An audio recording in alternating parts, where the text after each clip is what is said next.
Hello, welcome to my YouTube channel.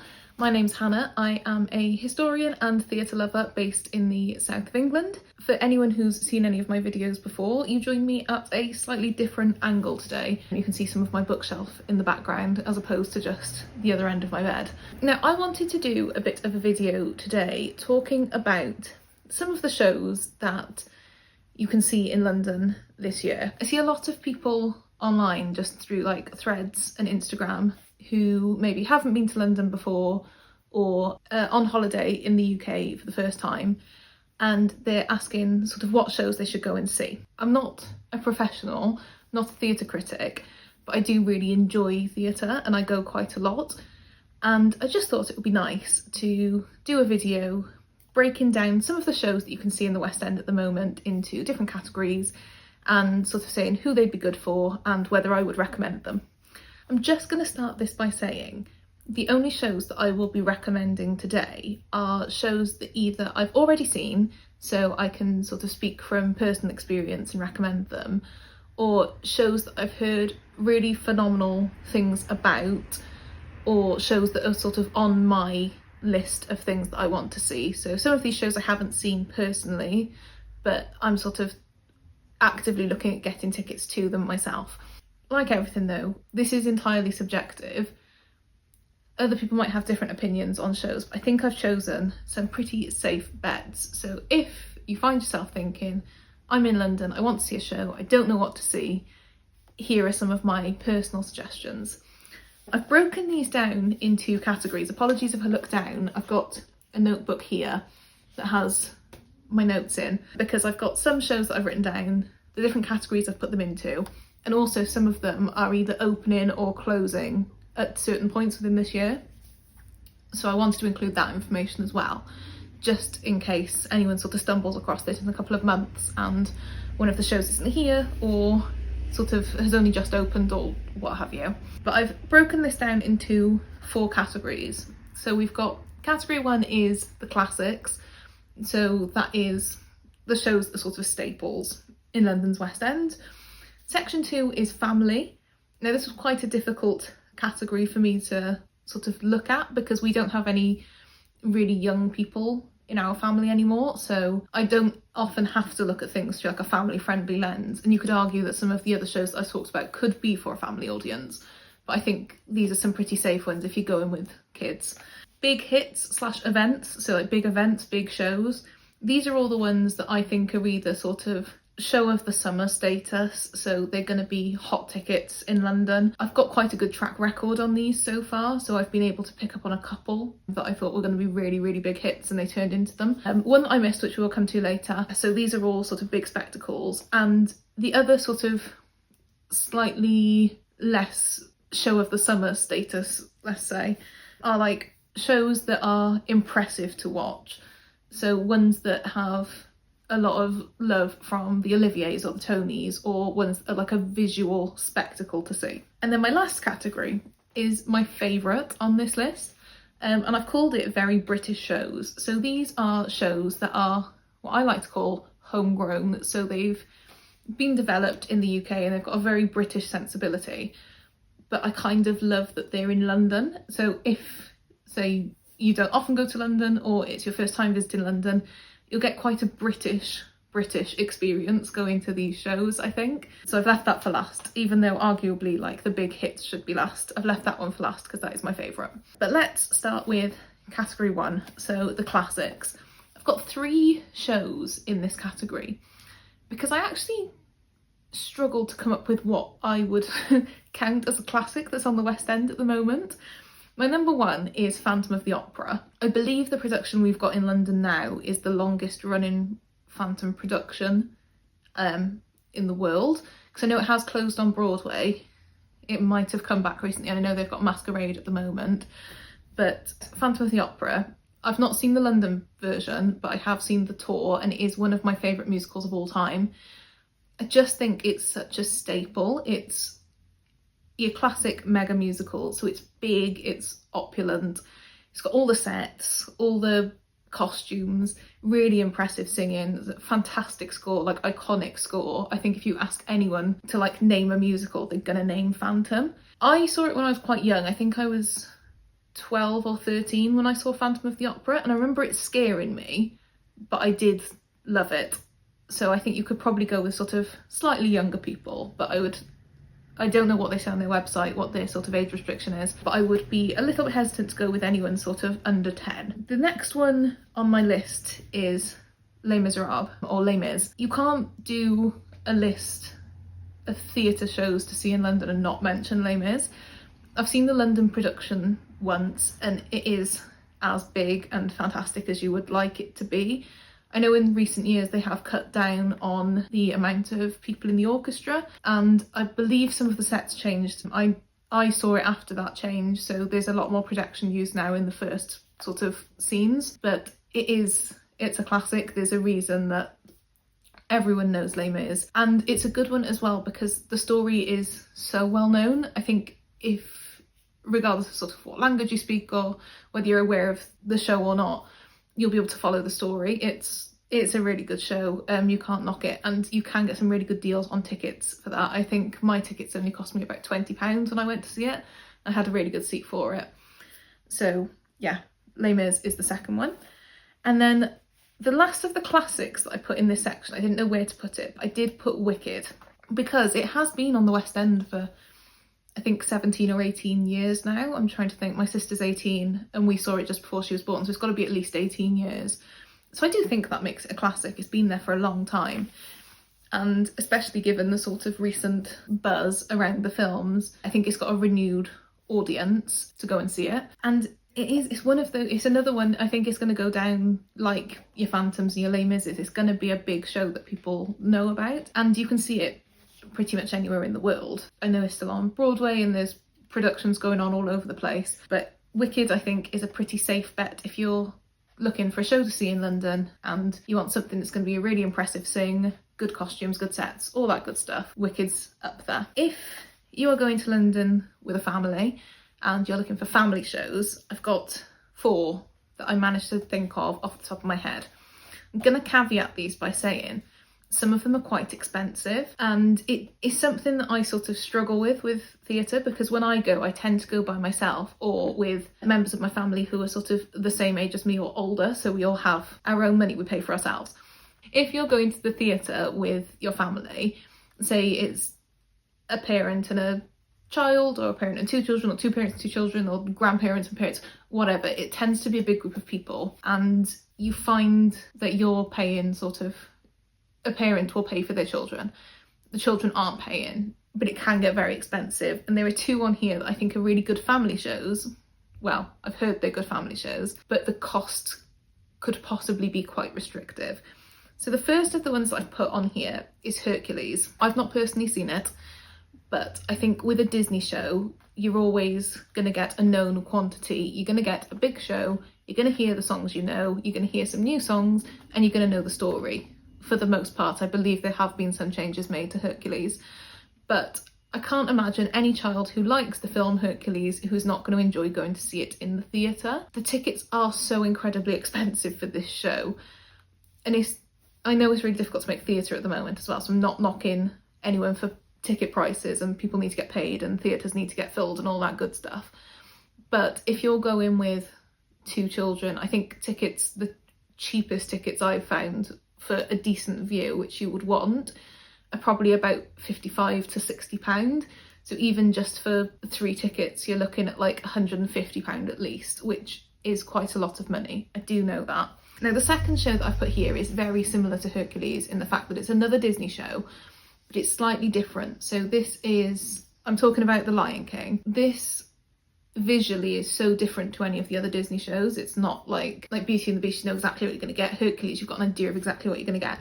The Lion King is so stylistically different. I think it looks incredible. I've personally not seen it because I've seen it on stage. I've seen The Lion King on stage. I think when I was much younger, we went to Disneyland Paris and they had a version of it there, and it was these costumes and this show basically just condensed into an hour, I think. But we saw it then and I just don't feel like I need to see it again.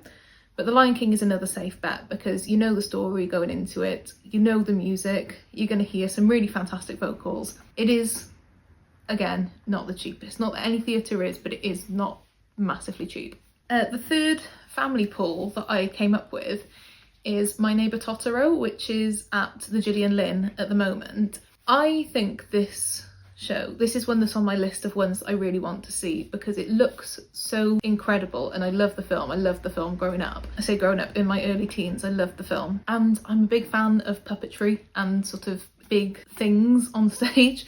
Sounds ridiculous, but I see quite a lot of theatre and I enjoy it too, but you see a lot of theatre that is, what's it called, like very stripped back, very pared down and more focusing on the minutiae of the emotions and the acting, which is great, but you can't see every show like it. Sorry if this comes across really choppy, I can't speak this evening. This is the latest I've ever filmed a video. It is currently about 7:30 and I've had a really busy day in work, so I'm mixing my words up. But yeah, basically what I was saying is I like a show that has a puppet, that has a gimmick. The videos that I've seen of the cat bus are just incredible. And I just can't imagine sort of a better show to go to with a family. And the story is amazing as well. It's such a lovely story. It's a Studio Ghibli story. So if you know their sort of work, you know what you're going into, and it's very sort of slice of life, but with this sort of fantasy element, which I love. I'd say that's a really strong contender for a good show to go and see. And it's one of the very few plays that have made my list. I'm not massively sort of locked into what plays are on at the moment. I don't see enough of them. But that is one that I would definitely recommend. And the final family show that I can think of is Paddington the Musical at the Savoy. Now this is the show that I was talking about at the beginning where I completely missed the train on this. Paddington reference. When I first heard about this, I thought it was going to be so twee and ridiculous. I just couldn't see how they were going to do it on stage and not make it look like you were in a Disney park, in the sense that like people in like mascot costumes, if you know what I mean. But since then, I've heard the music from it, I've seen people's reviews, and I feel like I messed up massively by not getting these tickets when I could have at the beginning. This is sold out until pretty much the end of the year. If you're desperate to see it and you're going to London, check like returns at the box office, check TodayTix, check everything. You might find some tickets, but it is, strangely enough, the hottest ticket in London right now. And I'm actually really interested to see what Paddington does to the Oliviers this year, because I think it opened just before the cut-off for sort of Olivier consideration for this year coming. So yeah, that is one that I am desperate to see because I think it looks incredible. That's another really, really strong contender for this list. Moving on to section 3, big hits and big events. There's a bit of a mix of everything in here, and this is where we've got quite a lot of either limited runs or runs coming to an end. But I think these are tickets that people are going to really want. Just looking back on the last couple of years and some of the big shows that we've had. I think the first of these big shows for this year is, and if you know the sort of trend that we've had a big Andrew Lloyd Webber revival for the last 2 years. We had Sunset Boulevard the year before last. Last year we had Evita. This year we've got Jesus Christ Superstar, which isn't my favourite Andrew Lloyd Webber show of all time. I like the music, but it's never been a show that sort of speaks to me. But I am going to be going to this. I'm going to be purchasing a ticket to this. This is on from the 20th of June to the 5th of September. And I did just have a look at tickets and it looks like the first month is pretty much sold out. This is one that I don't think I'm going to be able to get many people to go along to with me, just because, again, it's not people's favourite. I just think I've never seen a production of it that I mean, I've only ever seen it done Amdram, and I've seen it done well in Amdram, but I would be interested to see it professional. And Sam Ryder is playing Jesus, so that is going to be an impressive vocal performance regardless, and I just think it's going to be one of those ones that if I don't go and see it, I will really regret. The second show on this list also falls into a similar category to that I think I would really regret missing this, and this is Avenue Q. Definitely not one to take children to. This is on in London from the 20th of March to the end of August, so again it's a really limited run, but I would just be interested to see how they bring it back, because Book of Mormon is still on the West End, it's done by the same people, and that is really successful still. So it's interesting to see Avenue Q come back, and I'm really looking forward to seeing that. Again, I haven't got a ticket to that yet, but I do want to see it. Third is Beetlejuice. This is another limited run, so this is on from May 2026 to April 2027 you can book up to at the moment. I do have a ticket to this. I have got this ready to go because I genuinely thought when the tickets for this dropped it was going to sell out in hours. It doesn't appear to have so far. You can still get tickets, but this is one that we've been waiting for a West End transfer for years. So if people have either missed out on seeing it in New York or even if you're just a fan of the film, I think it's going to be a really good one to go to. The music from it is phenomenal. I did just see as well, this will give context for when I'm filming this, but I think it was 2 days ago, a post went up looking for people to audition for Lydia for this show. They're doing open auditions for it. So we don't know the cast yet, but whoever it is, I'm sure they'll be fantastic. Next on this list is another show that I want to see, haven't seen it so far because it is expensive, but that is Cabaret at the Kit Kat Club. I am desperate to see this show. This is on my list of this year, like this is my bucket list show for this year because I've been putting it off for years and years and I feel like I'm the only theatre fan who I know who hasn't seen this show yet. I love Cabaret, I love the book it's based on, I love everything about it, especially at the moment. It feels like quite a pertinent message to be sort of spreading. But yeah, Cabaret is a good shout. If you have the money to go to it, it looks like an incredible experience and I don't know a single person who's been to see it and has said they regret it in any way at all. So that is my next recommendation for you. I've also put Hamilton on this list. Now this is not as big a hit in terms of sort of, it's a big show that, well, not so much anymore, but it's not like Eurovita's or Jesus Christ Superstar even. Hamilton had potentially the biggest buzz coming over to the UK off the back of it being on Broadway and the Tony wins and everything. And the first time I saw it in London was when it first opened. I remember sitting in a Welsh bac class. For anyone who doesn't know, that's Welsh baccalaureate, which you have to do in Welsh high schools. And my teacher at the time was our drama teacher, and me and a friend were trying to get 8 tickets to Hamilton. We both had pre-sale and we managed to each get 4 tickets. Weirdly, exactly the rows behind each other. You couldn't choose your seats, it just sort of assigned them to us because it was so difficult to get tickets to that show. And even for the first couple of years, people were desperately trying to get tickets to Hamilton. I've actually seen it twice in London. The second time I went to see it, we were stood in a queue behind a girl from America and she said that it was cheaper for her to fly to the UK, watch it in London and then fly back again than it was to pay to go and see it on Broadway. Ridiculous anecdote, not that it was needed, but it's just a little bit of context. Hamilton, I've seen it 3 times, seen it twice in London, once on tour, and it's never a bad show. If you've seen it once, you'll know it's phenomenal. If you go and see it twice, you will notice things that you didn't notice the first time because you'll have the chance to look around and see what everyone's doing. And it just gets better. Like, there's no way you can get bored of this show. It is brilliant. I've put another big sort of spectacle musical on here as well. So I've added Moulin Rouge to the list. I'm not a big fan of a jukebox musical, but Moulin Rouge is the exception because it is big, it is exciting, it is better than the film. I'm gonna say it because I don't like the film, but the show is just so impressive. And if you want a big night at the theatre, that is the show that you need to go and see. I've also added Starlight Express to this list. I ended up seeing it twice in the first year it was open. I think it's been open for just shy of 2 years now. We had the announcement recently that it is closing soon. It is closing on, well, you can book until the 3rd of May, and then it is going on a world tour apparently. I'm intrigued to see how they do that, how they pick up that show and take it on a world tour. But yeah, I would really recommend going to see it.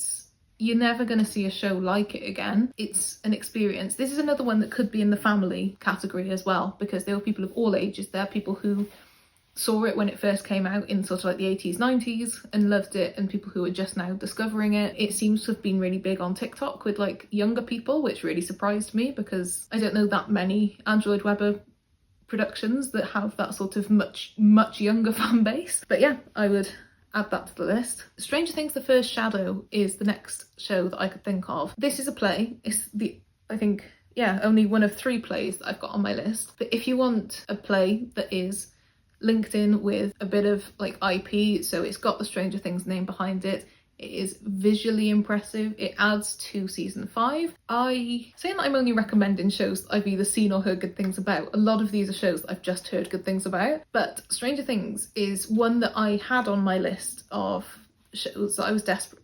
It was one that I had on my list of shows that I was desperate to see this year. And then season 5 part 1 came out and I watched it and I thought I really should have seen it before this. Then season 5 part 2 came out and I was absolutely desperate to see it. And then the finale happened and I was very, very happy with the Stranger Things finale. I think I'm in the minority on that, but I really enjoyed the end of it and it sort of encapsulated it all so well and it finished it off nicely and it put a nice full stop on the end of it. And now I feel slightly less like I need to see this play. I think if I went to see it, I would love it. But I feel like I personally, for myself, missed the boat on going to see it when it would have been sort of the best for me to. But I'm probably still going to go and see it this year because the production images I've seen look incredible. So yeah, I'd recommend that one, especially if you're a fan of Stranger Things. And finally in this category, we'll round out this category with another musical, which I have seen, and that is Hadestown. Hadestown is based on the myth of Orpheus and Eurydice, so it's Greek mythology retold through what I've always taken to be like a Depression era, like 20s to 40s, almost like steampunky vibe. It's set in sort of, I'm sure people who know it know. It did really well at the Oliviers and the Tonys. It's got a lot of award recognition.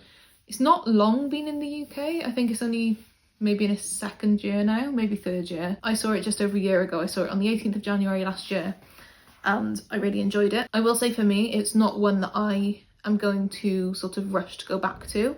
There are a lot of shows that I see and I think I need to see that again straight away. I think Hadestown, and I think this is a good thing, I saw it and felt very sort of satisfied. I thought the cast I saw were amazing. I loved the music. I loved the whole sort of vibe and setup of it.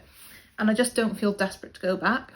I will caveat that by saying, if there was ever a possibility of the current Broadway cast coming over to the UK to do it, I would be back to see it in a heartbeat. And I think it is one of those shows that you could go and see it with different people in these roles and every time it would be a slightly different show. But yeah, I would really recommend that if you are looking for a good musical to go and see that has a bit of a story that you know behind it, but like it's a bit of a retelling. I know a lot of people are super into Greek history and Greek mythology as well.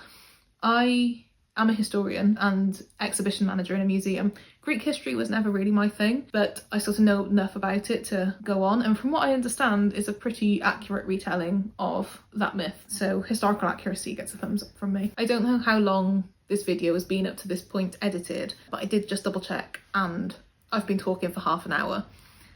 I didn't think I was going to have too much to say on this. I was a bit worried about this video being like super short and a bit of a nothing video, but turns out it's not. There's a lot for me to say. So we will go to our final category now, which is very British shows. There are there's only three shows in this at the 4 shows, because I just thought of one off the top of my head. So I'll do musicals first. There's 2 musicals, 2 plays. First of the shows that I'm going to put in very British shows, I'll put in the one that I just thought of.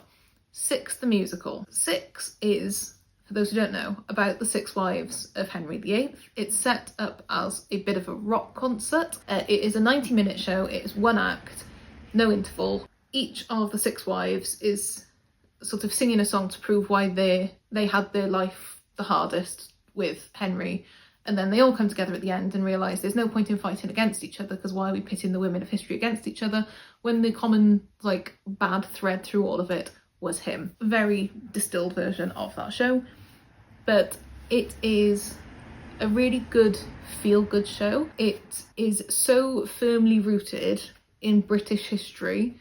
It's a bit of British history that everyone knows, but sort of reframes it in a really interesting way. I'm sure everyone knows about Henry VIII and they've heard of his 6 wives, but I doubt people know that much about them, and they are really interesting people. I think they're more interesting than him, but that is another conversation to be had. And there are some sort of conversations to be had about historical accuracy of that. Some of the sort of arguments that go on between them, a lot of them didn't actually meet each other, because he had a habit of cutting their heads off and divorcing them and sending them off who knows where, like I'm sure you are aware.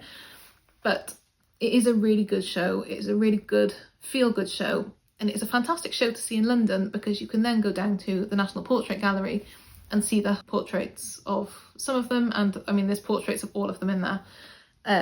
But yeah, you can sort of mix it in and do a bit of like a history and theatre trip.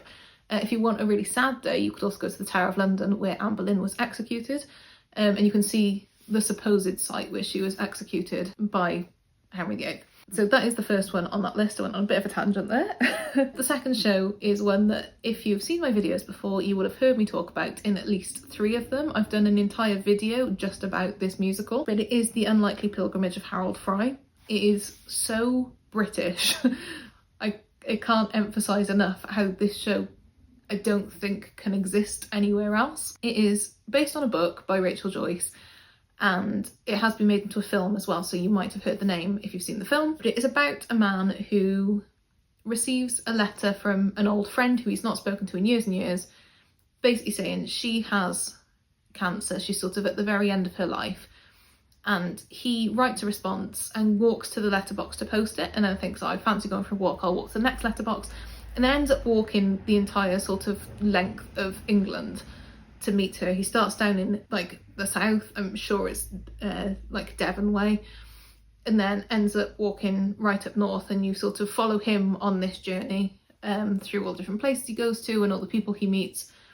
And it is such a lovely story, and as that journey is going on, you sort of look backwards into his past as well, and why him and this ex-co-worker were estranged, and why him and his wife are sort of slightly estranged, or just not estranged, but they're not talking about certain things. And you sort of learn more about his life as he's walking, because he believes that as long as he is still walking, his friend Queenie, who he's going to see, will stay alive.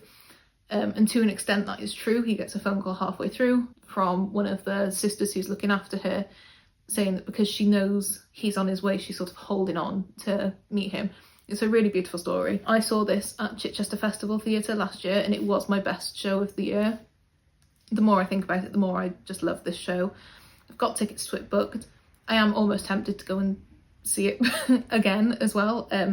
It is on from the 29th of January to the 18th of April, so it is only a limited run. If you do get the chance to see this show, I can't recommend it enough. It was one of the best experiences I've had in a theatre.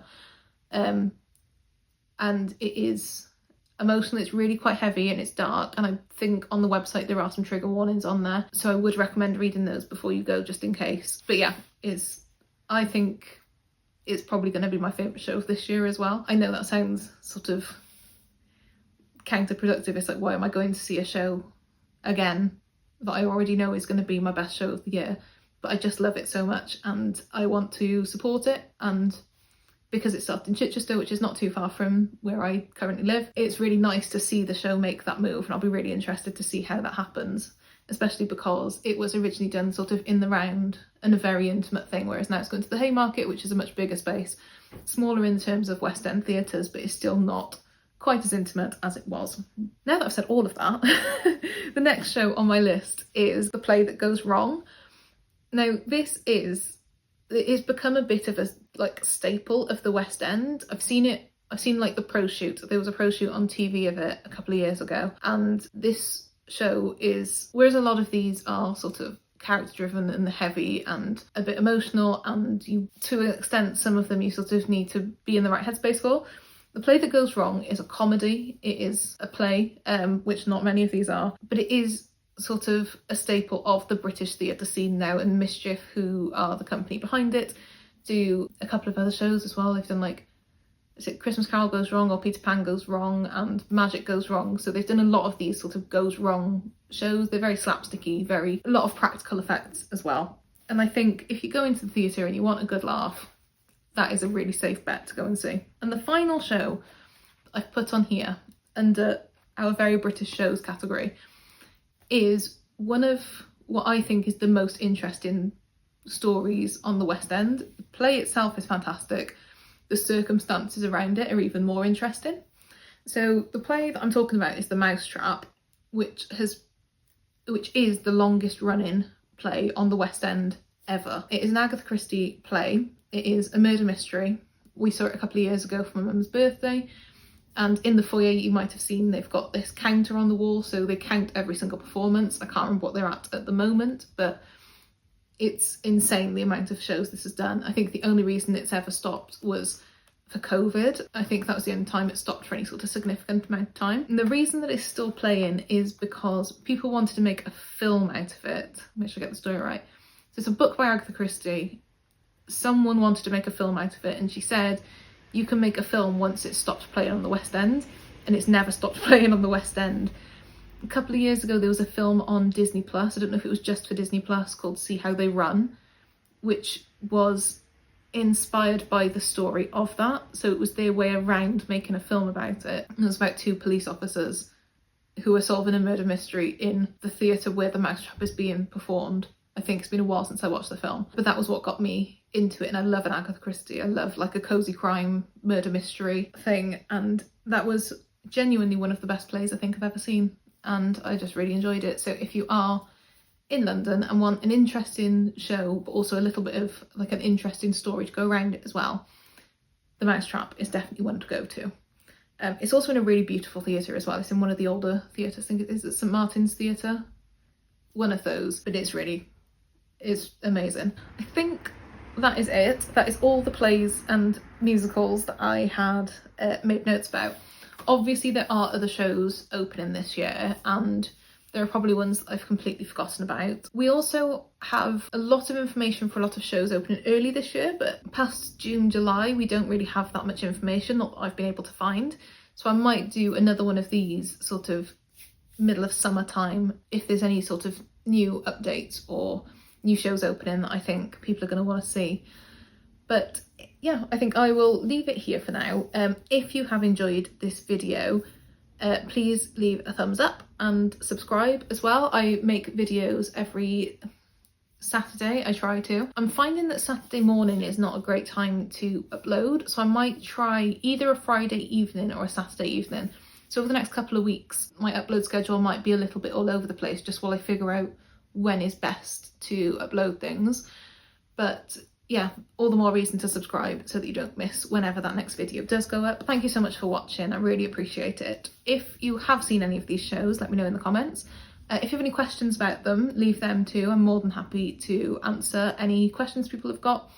I might also do a video in the future about where I get theatre tickets and like the easiest ways to get show tickets as well.